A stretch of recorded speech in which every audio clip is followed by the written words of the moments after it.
เราไม่ได้กินดาร์กช็อกโกแลตมากี่วันแล้วเนี่ยแม่บอกอย่างนี้นี่แม่บอกออกเป็นแก้มปุ้ยมาหมดแล้วเนี่ย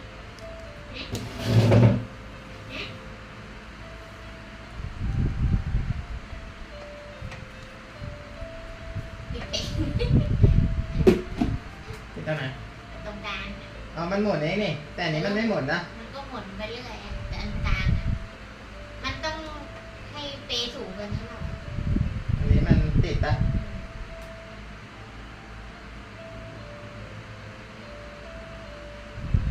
กินแล้วก็หลับสิจ๊ะมันจะตาโตเลยอ่ะ นี่ไงมันหมดปะ เด็กต้องถีบเล่น เออ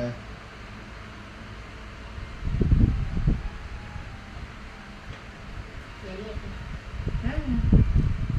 ไล่ขีด ข้าวเหรอข้าว ไอ้เจ้าไล่ขีดชอบขึ้นไหนครับ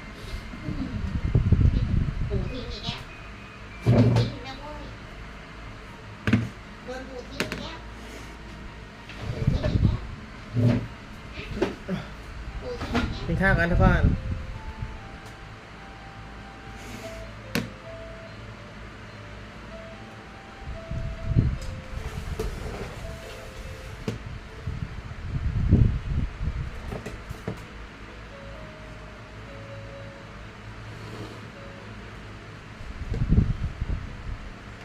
ไม่ใช่กินต้มยำ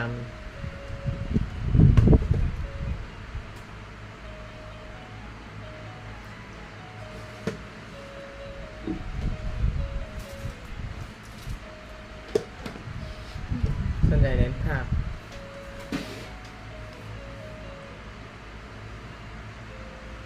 เข้าเปดีกว่า กินในเปดีกว่า ดูนี่ไปเนี่ย เห็นไหมเนี่ย กินในเปแล้วก็ดูนี่ไปเนี่ย Well, the science is actually pretty fascinating. Regular transfusions of the blood of a younger, physically fit donor can significantly retard the aging process. โอ้ Brian Johnson. Brian Johnson. Brian Johnson. He calls himself the world's most measured human. He's spending $2 million a year on a team of 13 doctors to reverse aging. Whoa.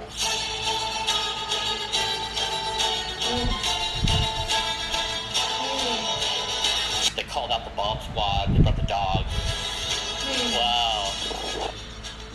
As far as I know, it's the first time this has ever been done. You ever done a multi-generational exchange? Never. If you start to feel like your eyes start to itch, that's the first sign of a reaction. What?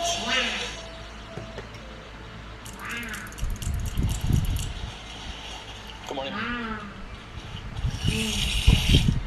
The challenging thing is I need to eat this somehow before we มั get น there. จะให้ก้อนนมหลานนะจะ I'll get my clothes on, get this packed up. I'm ready to มัน go. หมดหันมานี่ทำไมอ่ะ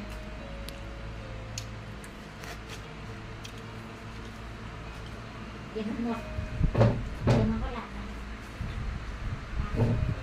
กินได้ไหมครับแต่ขาดเองได้19 ชั่วโมงนะเขาโดดเองเหรอนะเออ เราไม่มีแรงค่ะ อ่า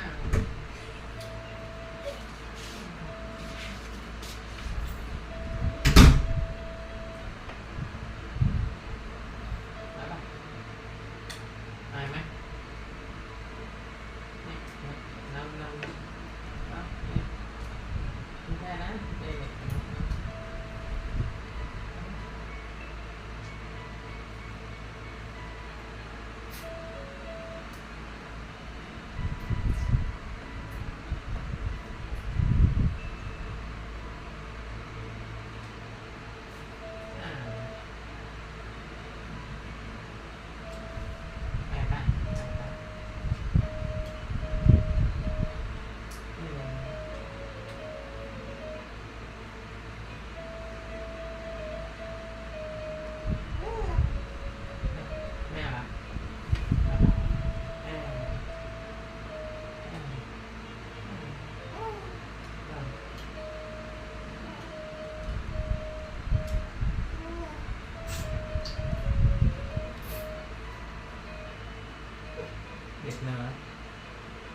กินนมเนี่ยง่ายเลยนะง่าย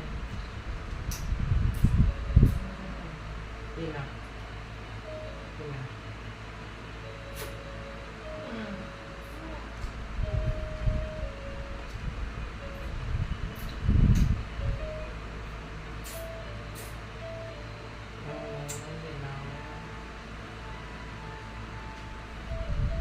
เห็นไหม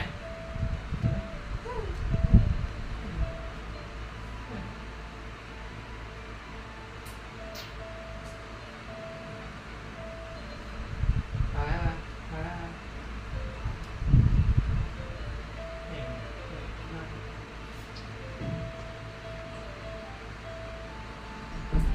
ดูใจไม่ได้ดู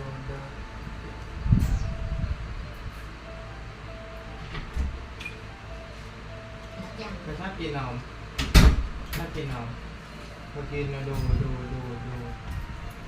กูกินเสร็จแล้วแหละ ดูดิดูดิเจอ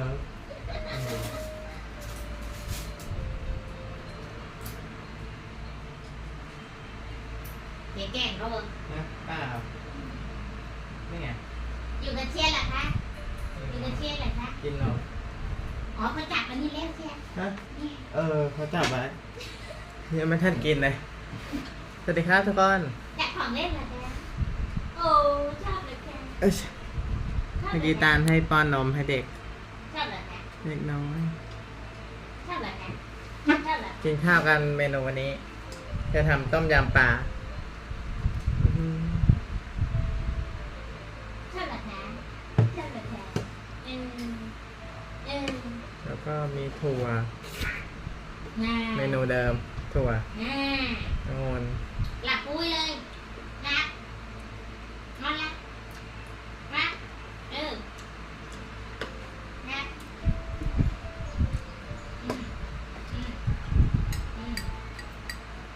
คำว่าชาเขียววัดการอักเสบถั่วใบ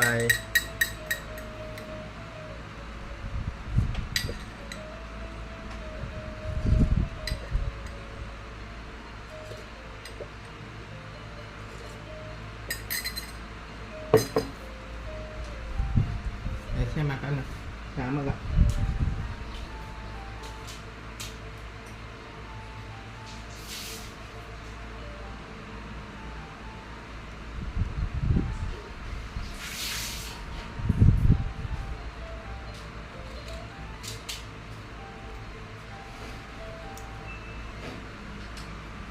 มาแล้ว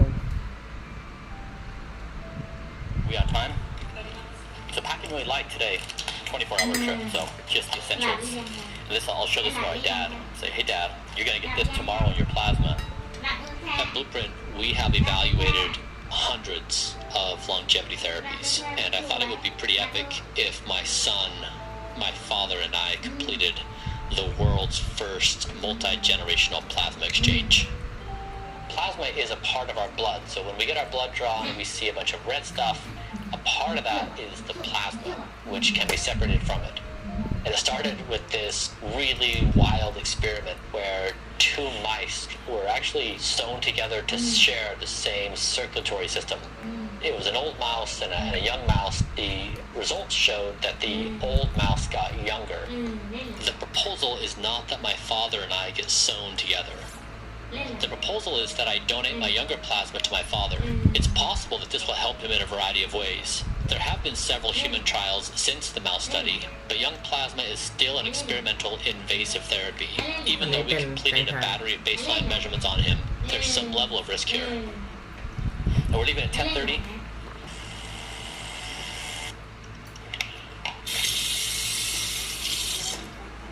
You know what? I might just grab the merch. Nice. A year ago, I was living with my mom in Virginia, and I had grown up in a religion for all my life, but I'd never really been into it. And a couple years back, my dad actually had left the religion, and he was sort of the outsider kept at bay by my siblings and I, because because he didn't check the religion box, he could not be trusted. I started to develop a relationship with my dad, and we began working on practical things together, like my homework, and slowly I began to develop a trust for him because I saw that in the areas he's helped me in life, he has had a good track record at helping me succeed. And so that sort of bled into other areas of my life, and eventually I came to the conclusion that I wanted to leave the church I grew up in and come out to California to live with him. And it was the best decision I've made in my life.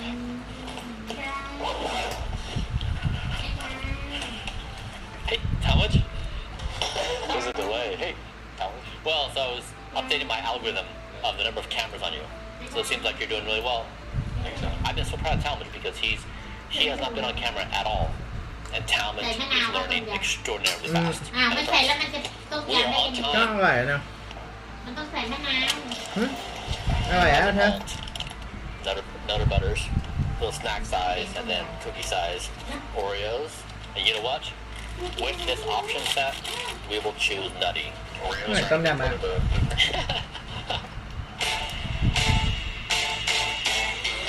You just want to check in self-service? There are so many things that can go wrong. We've planned this entire thing to happen in 24 hours. Not a single thing can go wrong. So I'm pretty nervous about this. I'm actually excited. This is like the first thing where I'm actually having something done to my body significantly that's supposed to help it, besides Blueprint. Yeah. Do I want your plasma? Like, how's your plasma been? What's the warning label here? For about 16 years of my life, I've had unlimited sugar, so just be ready for that. We're 34,000 feet. We're flying to Dallas. We're about an hour into the flight. We just had some food. Yeah, we're going to go into land. I'm going to see my dad, which I'm really excited about. Because I haven't seen him in about a year. We talk a lot on the phone, but I haven't been with him. Talmadge is right behind me. I need to check in to see what he's eating to make sure his plasma's okay. All right, so I'll see you guys in 2 hours. We'll be landing. I'll see you in Dallas.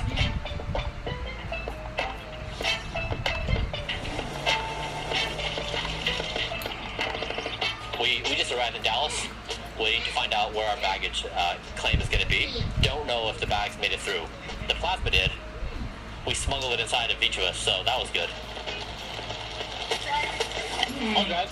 My name is Brian. I'll be your driver today. This is Dad. Wow. Dad, you look amazing. I think that's the first time my son and my father and I have all hugged together. That was a beautiful moment that I will never forget. What do you want? Yeah, go ahead next to Talmadge. Okay, babe. I get a lot of meanness directed towards me for Project Blueprint. It does something special to just get under people's skins. They seem to just boil and they want to just unleash on me. I do have to confess, I do love it. All right, let's do the first one. I hope he gets hit by a bus. The thing on this though, I wonder what happens if a bus gets hit by me. Maybe he chokes on a piece of broccoli or mushroom. This is actually legit. There's so much irony in life, and if I were to die, it would probably be choking on broccoli. Good comment. We arrived at the hotel, and the remaining thing we have to do is get pictures. There's only 20 minutes of sunlight left, and also my bedtime is fast approaching, and I just don't negotiate with my bedtime, ever. Ashley, go. Physically go. Pull him up. Woo! This time I appreciate you.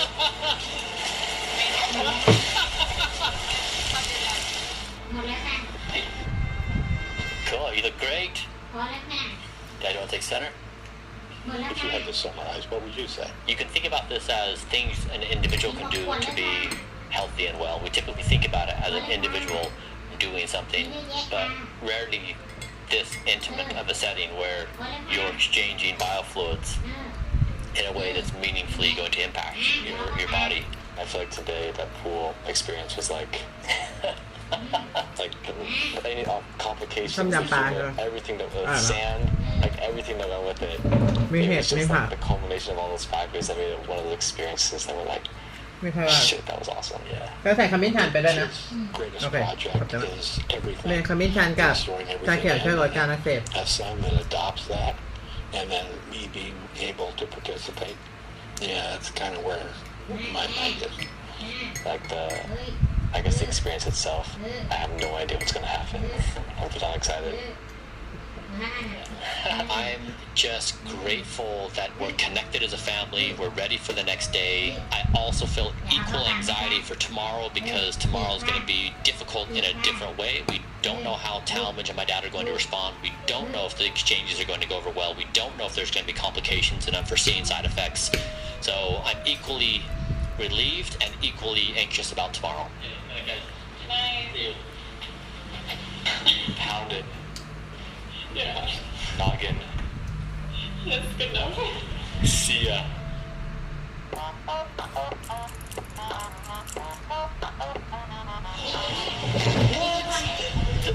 Let's get decorated. Love flows from the heart. I guess it's really the vein, but this is amazing. A long, healthy life united by the beauties of biology and not divided by the tribalism, destruction, and violence of the mind. Hey, good morning. This is Dad. This is Chris. Hi, Chris. How are you? Nice to meet you. Did you say, where's the old guy? Is that what he said?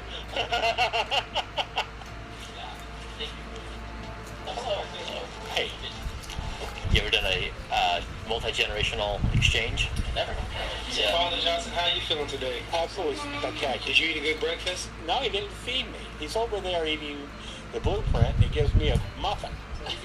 Well, I'm going to bring some candy bars. Is that okay? You're my new best friend. Thank you. Plasma exchanges have been Ah, going on huh. electively for probably about the Don't past make her do 8 it, to 10 years. More often, people use plasma transfusions and young Có tiền khuẩn plasma này. for hair Ví regeneration dụ. or injecting into the scalp. If you think about it, people have been donating plasma since the 50s and 60s. It's beneficial for the donor as well as the recipient. All right, well, Talmadge will be up first. Is that cool? Whoa. One liter out, 1 liter in for me, 1 liter out for me, liter into Dad. So I mean, I guess it's, yeah, with Talmadge, you know, he's been on Blueprint for 2 years now with me, and we do all of our blood work together. And you're right, like if you look at the results of our blood work, we're almost indistinguishable. I can be a part of a Blueprint therapy that would help reverse my age and my dad's age and my grandpa's age all at the same time. And so I was ecstatic to have that opportunity to be a part of that. That's in the bag. That's a nice looking bag. Normally this filter is filled with all kinds of junk that your blood has inside of it, but this is completely clean and there's usually something in there, but there's nothing in there. I created this human. He's now almost 18 years old. We're now doing this together. Like, I never imagined in my entire life this kind of relationship with my child. Thanks for the plasma. No worries. All right, Dad.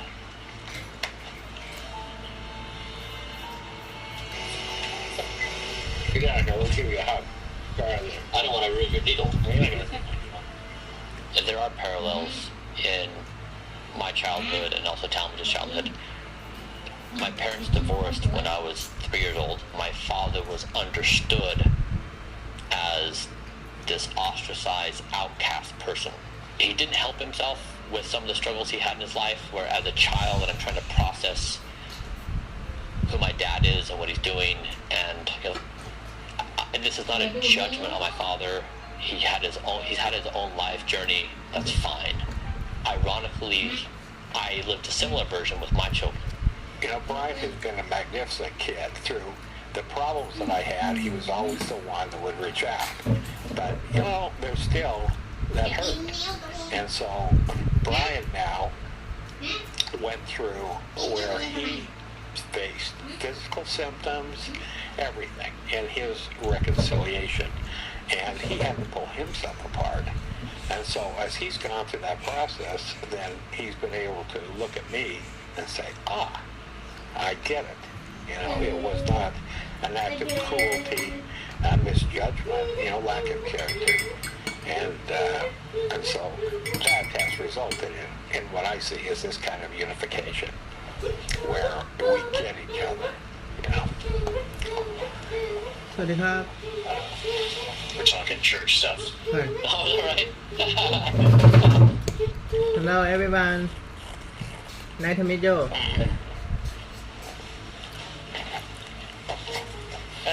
Don't pull out his. Very done. Yeah, what a great experience. You know a lot. Oh. Yes. Right. When we got back in the bus, the mood had changed. We all felt like a team, even though it was Talmadge, myself, and my dad in plasma exchange. Everyone there was now invested in this relationship, and we all were in a celebratory mood, and it felt like family. All right, well, today we're at the end of our epic adventure, the multi-generational plasma exchange. Dad needs to catch his flight. Talmadge and I are going to go have a celebratory party. Amazing day. เดี๋ยวเธอไม่ได้กิน Thanks for coming along for the ride with ไป us. หอมหลาน See you. Text us when you check in, okay? Look at that stud walking off in the distance. He looks so good with this new plasma. People are gonna start staring, like, who's this dude? ฉันก็ต้องระวังกล้าม This trip was remarkable. It honestly exceeded my expectations in every possible way. The multi-generational plasma, it was a first in the world to ever be done. Also, it was an emotional experience for Talmadge, my dad and I. We were able to reconcile. We were divided by the mind, and we were unified by our biology. And it was sweet and caring and loving, and it was just one of the most beautiful experiences of my entire life. I'm appreciative that we are able to do this journey with you, and hope you enjoyed it. All right, now for one last bit, for the 100,000th subscriber, I will give you 1 liter of my plasma. Subscribe below. Just kidding.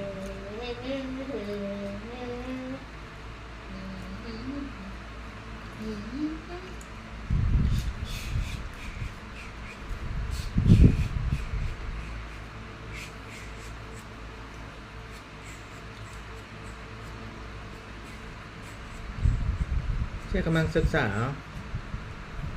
ใบอันจอร์สันครับ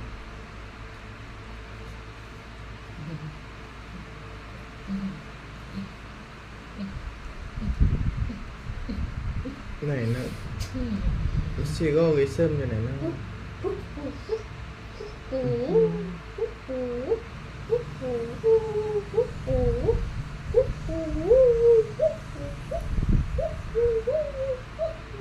We the people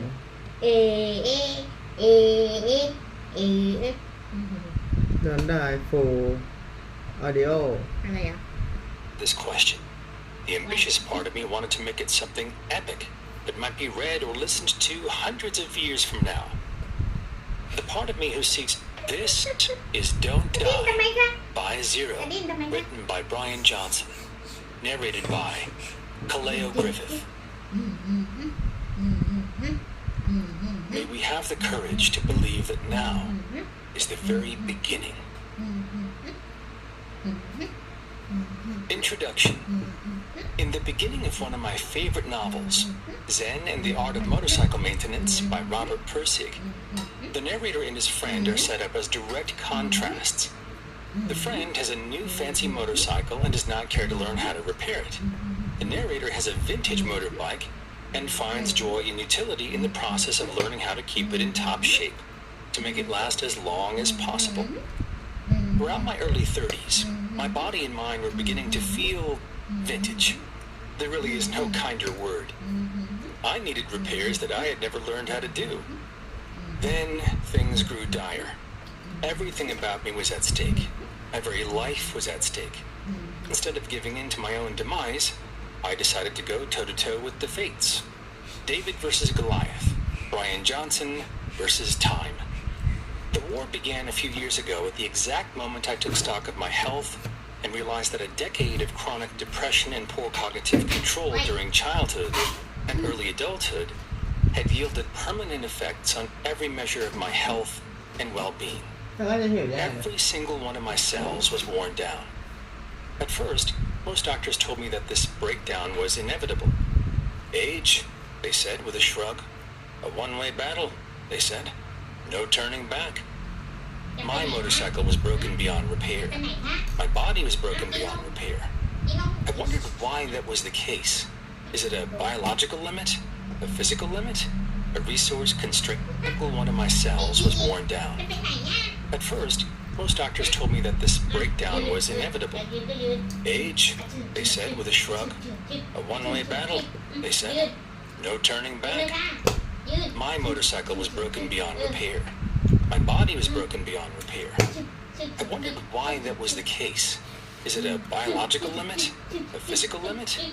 A resource constraint limit? Why wasn't I told all this earlier in life when it would matter more? Why doesn't society mobilize gargantuan efforts to defend against the one enemy that comes for us and wins? I began to unpack what I was learning.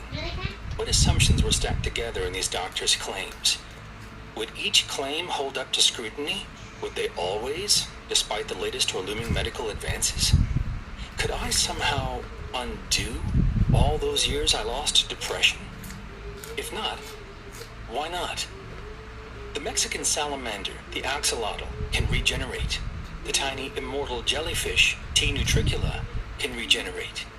You can cut a worm into hundreds of pieces, and each will regenerate into a full worm. Greenland sharks have been discovered in the wild, living for at least 400 years. Technically, turtles never stop growing. Biology has proven time and time again that aging is a choice, not a fate. Maybe, I thought, I could at least turn the hourglass of time on its side for a bit to recover the years stripped away from me. Is time's arrow really only one way? That's when I picked up a laboratory notebook and looked at the best and latest gold standard scientific data and all the body's repair manuals I could find. I consulted the world's top experts and went all in to push the limits of what modern science can do. Of course, I'm still losing. We all are. But I have won some key battles in the last few years. Today, I methodically track hundreds of biomarkers to measure all 70 organs, using my body as a vehicle for extreme health experimentation. The goal is to push the boundaries of current longevity science. All this adventuring is not without risk. I've swallowed a miniature camera about the size of a baby carrot, which passed through my entire digestive system, taking more than 30,000 pictures the whole way, before settling into, well, you don't want to know. I have taken metformin, a drug given to patients with polycystic ovary syndrome, diabetic nephropathy, and gestational diabetes.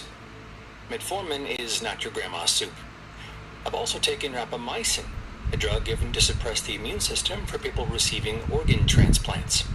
Now, I am also technically a genetically enhanced human, having just received my first plasmid-mediated gene therapy.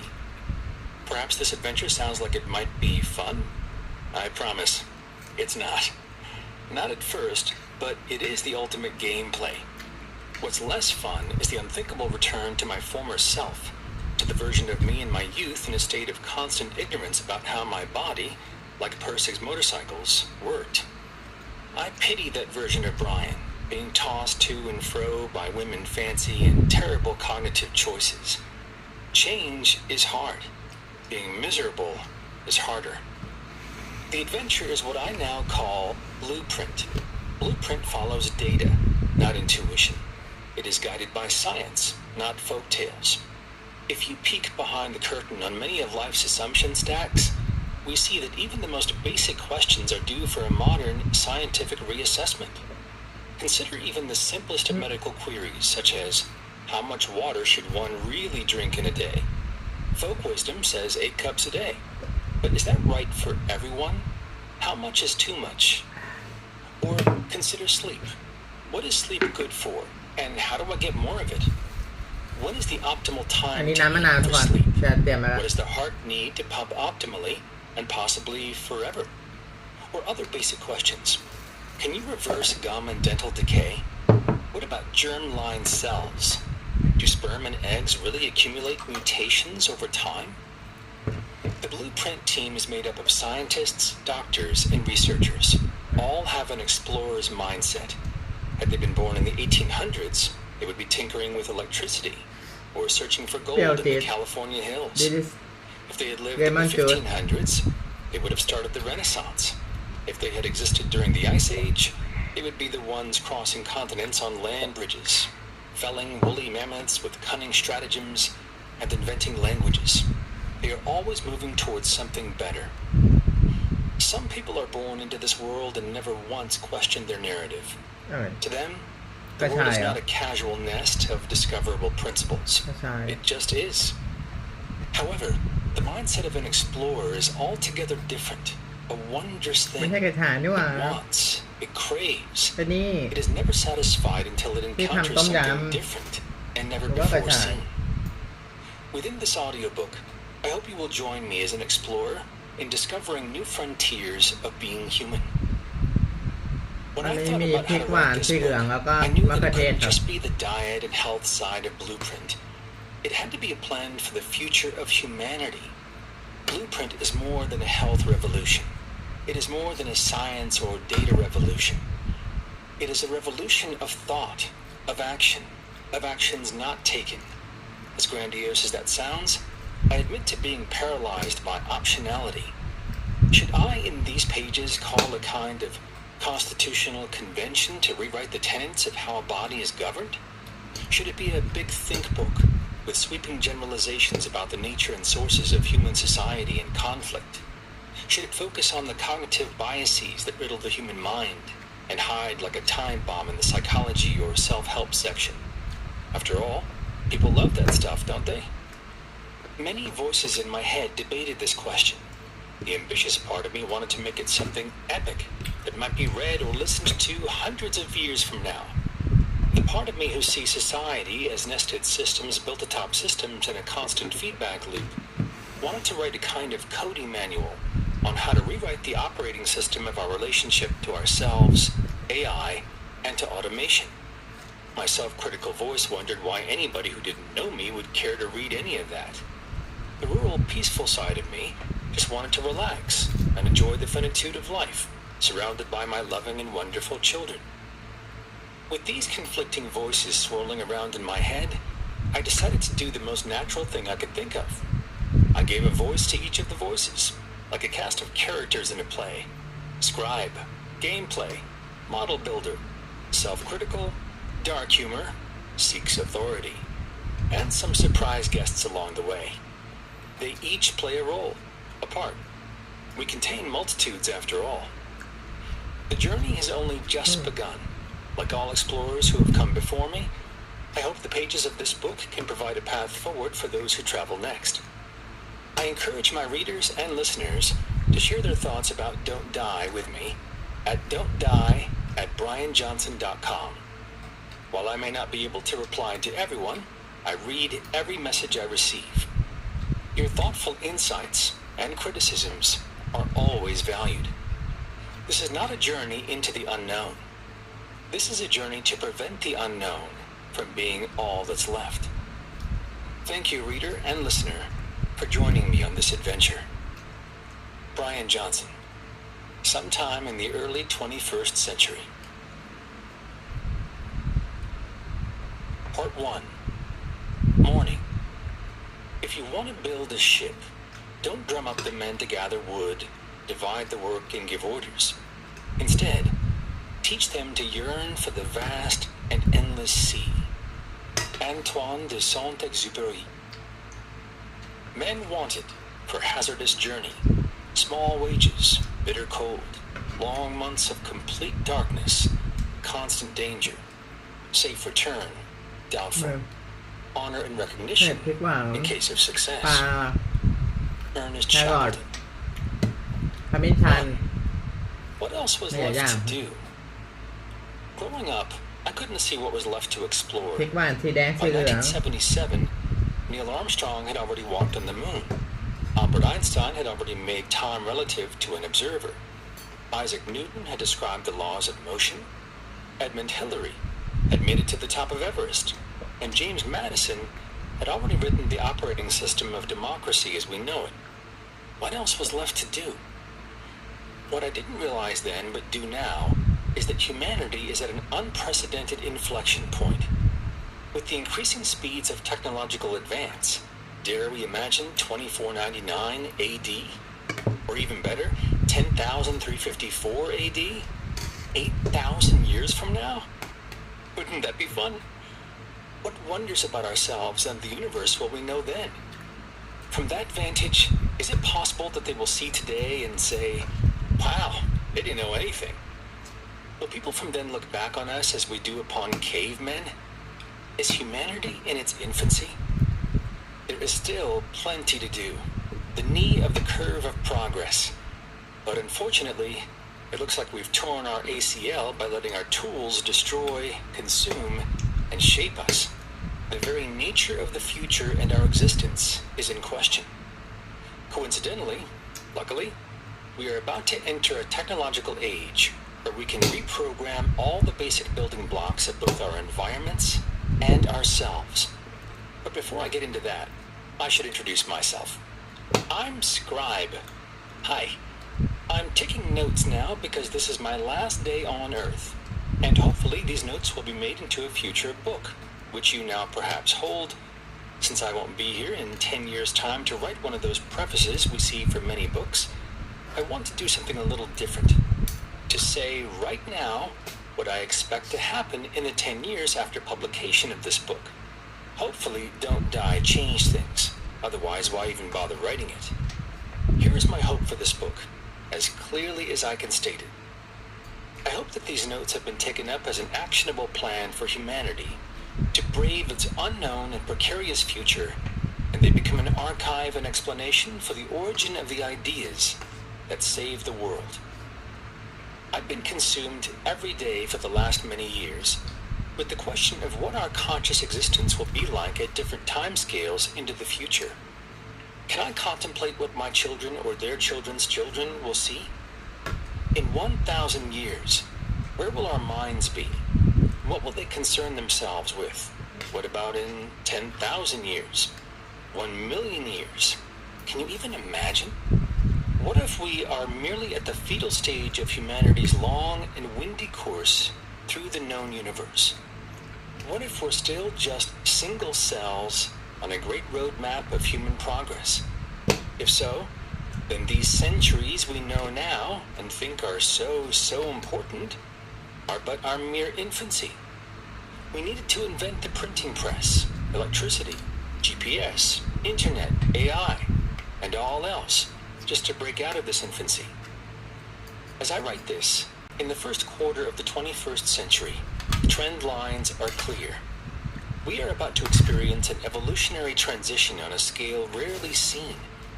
A transition whose closest approximation is the changes written by evolution from early hominids 2 million years ago all the way to humanity today. And just like the details of that last leap, this next evolutionary chapter will be sufficiently large that all of Earth's best minds, that's us, humanity, don't yet have words or concepts to explain it. It simply sits beyond our imagination. It would be like explaining microwaves to a hominid stuck with a hand axe. And as much as I dislike being born at an arbitrary time and an arbitrary date in the second half of the 20th century, I am beyond excited for what comes next, even if I don't see it. On a societal and evolutionary scale, we have just begun the age of self-directed evolution. We are increasingly able to improve our biological and cognitive abilities by programming our genes, bodies, and software. Despite how advanced we may think we are in today's world, we are in fact stuck in the Paleolithic age of our cognitive evolution. Given our relatively caveman-like state, might future generations look back on us and wonder how we did so much with so little? The endpoints and goals for this journey are not as easy to imagine as it is to imagine taking a first step on the moon, Mars, or the South Pole. It's easy to imagine walking because we've all done it. The imagination exercise is just replacing the background with a background image of Mars, and voila, suddenly we can dream again.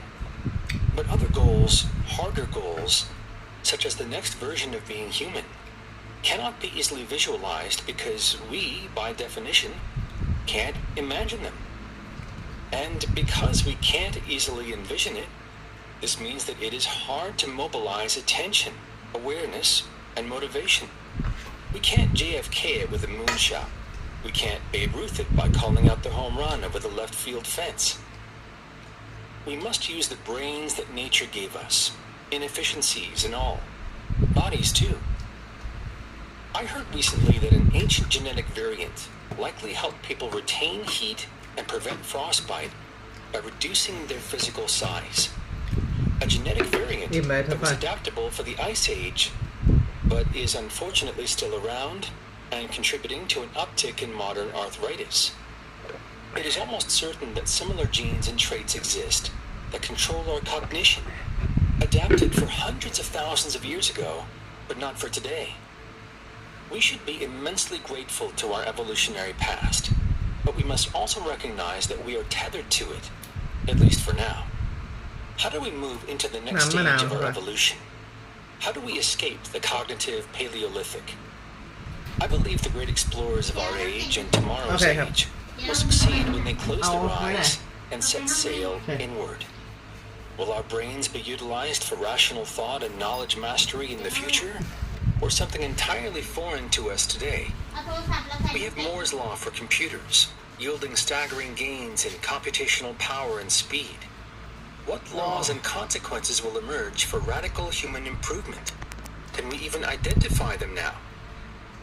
Occasionally, I ask myself what I would do if I knew I was dying. The answer is what I had planned for today.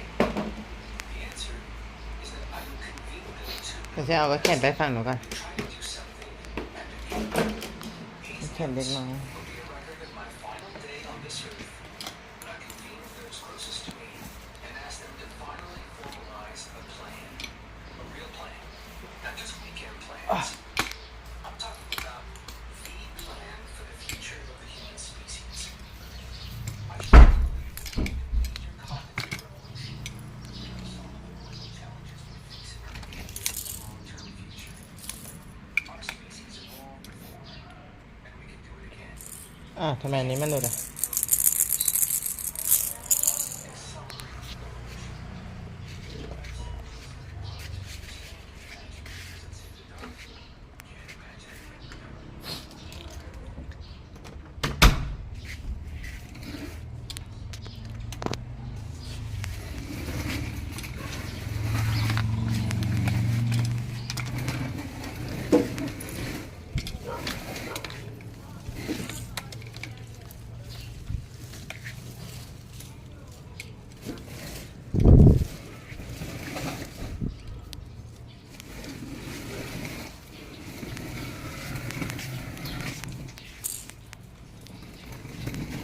กลับยัง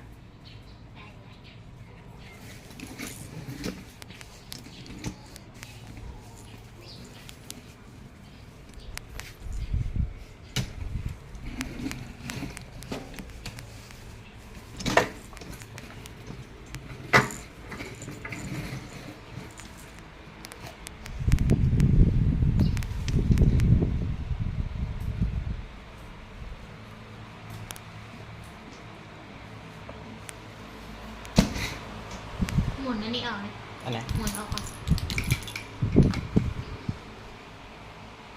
หมุนปูฟ้าเนี่ย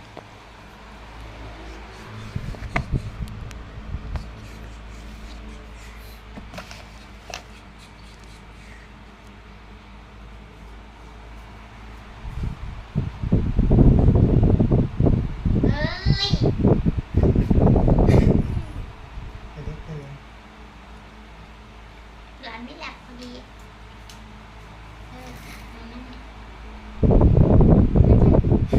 หลับจะค่ะหลับจะค่ะ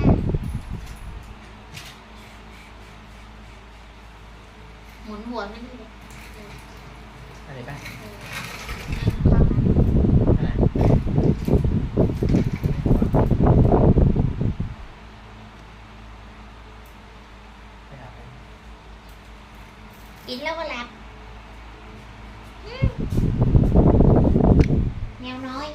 ชิ้นแล้วก็รับจ้าเทียก่อนจ้าเงี้ยจ้าเป็นไหมจ้ารถเข็นมาให้น้องพราวนะคะจ้า นี่ดูสิแพ็ค